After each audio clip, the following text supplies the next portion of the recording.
kan argaman initiative baadiyyaa, initiative magaalaa, horsiisa lubbuu, horsiisa beelladaa, qonna ruuzii, ashaaraa magariisa, kuduraa muduraa, badhaadhina maatii, adargee, carraa hojii, misooma koriidaraa of keessaa qaba. Deeggartoota kanneen akka feesbuukii, yuutiyuub, tiwiitar, tiiktook, teelegiraam, waatsaappii fi kanneen kana fakkaatanis ta'ee deemicha hedduu oomishuutti jiru. Gara morkattootaati siyaasaa jedhan shanii baannoo shantamii torbaatamii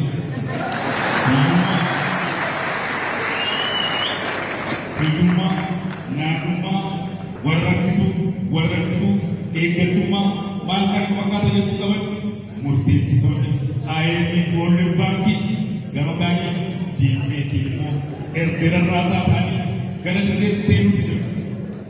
Murteessitoonni taphachuu eeggachiisuudha. Gara waraqaatti argamanii yeroo jiran taphattoonni badhaadhinaa babbareedoo fi kunuunsa guutuu qaban hedduu deeggarsa guddaa uummaticha irraa qaban. Uummanni istaadeemii guutuu keessa dhaabbatee sagalee isaa furkaasee badhaadhinaa faarfataa jiru jiru. Kubbaan eegaluutti taphicha eegaluudhaaf qophiin taasifamuutti jiru. Qamadii booduu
Obbo Gabbalo